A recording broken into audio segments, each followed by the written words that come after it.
In a world already full of shifting alliances and political headlines, one statement has once again put the spotlight on Washington and Latin America.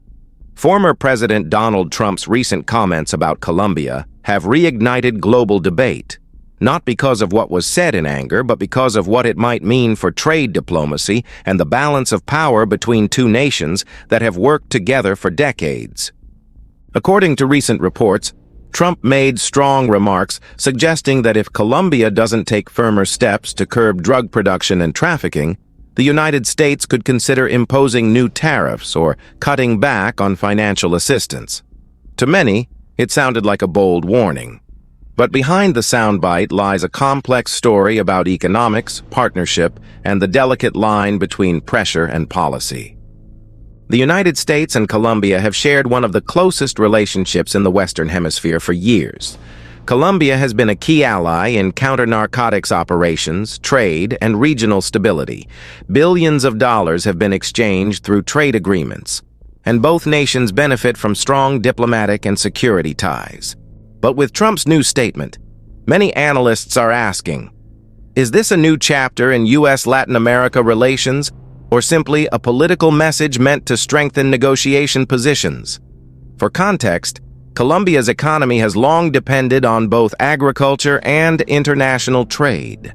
The U.S. is one of its largest partners, importing everything from coffee to oil. Any change in tariffs could create ripple effects, not just in South America, but across American supply chains. Economists warn that even small tariff shifts can raise consumer prices in the U.S., affect job markets, and change how American businesses source their products. Political experts emphasize that Trump's comments, while strong, are not unprecedented. U.S. leaders have often used economic leverage to encourage cooperation with foreign nations, a tool of diplomacy that combines pressure and partnership. The intention isn't always confrontation. Sometimes it's about sparking reform, ensuring accountability, or opening new discussions around trade fairness. Still, Trump's bold tone has drawn both attention and speculation. Some see it as part of his familiar negotiation style, direct, firm, and aimed at securing quick results.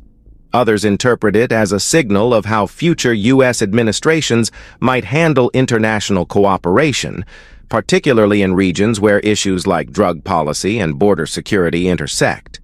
But for most Americans, the question is simple. What does this mean for the United States, for consumers, and for the economy? From a policy standpoint, experts note that the United States already has mechanisms to encourage progress without destabilizing relations. Trade agreements, diplomatic missions, and regional task forces provide frameworks for discussion before major changes happen. So, while headlines sound tense, the underlying process remains measured and deliberate. It's diplomacy mixed with strategy, a balance that often defines U.S. foreign relations. In Colombia, reactions have been mixed but measured. Officials reaffirmed their commitment to working with the United States on anti-narcotics programs and emphasized shared goals of stability and economic growth. Local analysts note that while the comments might create short-term tension, they could also open doors for new discussions about trade modernization and mutual accountability. In global politics, tension sometimes precedes transformation. On social media, reactions are fast and diverse. Supporters of Trump praise his willingness to speak directly and demand accountability, calling it a sign of strong leadership. Critics urge caution, warning that sudden trade measures could affect long-standing allies. But in between those extremes lies a more nuanced truth. Diplomacy in the modern world isn't just about power, it's about perception. Every statement becomes global within seconds, and leaders know the impact of every word.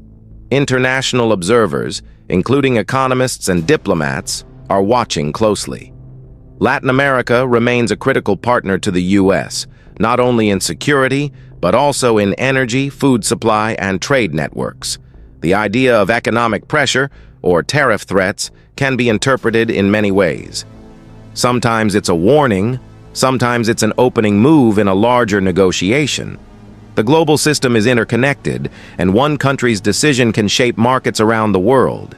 Experts say what happens next depends on tone, timing, and teamwork. The US and Colombia have decades of cooperation that won't dissolve overnight. Behind closed doors, discussions will likely continue, not just about drugs or trade, but about innovation, job creation, and regional development.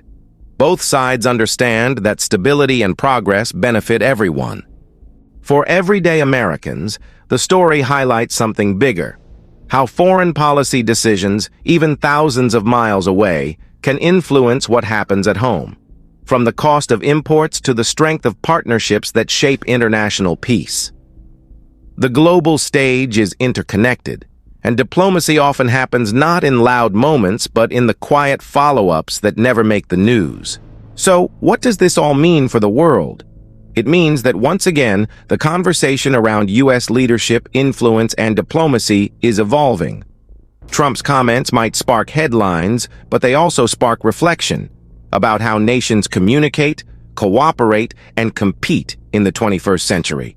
It's not just about power, it's about positioning, presence, and purpose. At its heart, this story isn't about division, it's about direction. Whether you agree or disagree with the approach, it raises important questions about how America sees its role in global trade and security. It's a reminder that diplomacy isn't static. It's alive, strategic, and constantly adjusting to new realities. As global viewers watch closely, one thing remains clear: every word spoken on the world stage carries weight. For now, both the US and Colombia appear ready to continue their dialogue, cautious, confident, and aware that the world is listening. The future of their partnership will depend not just on policy, but on patience, understanding, and the willingness to find common ground.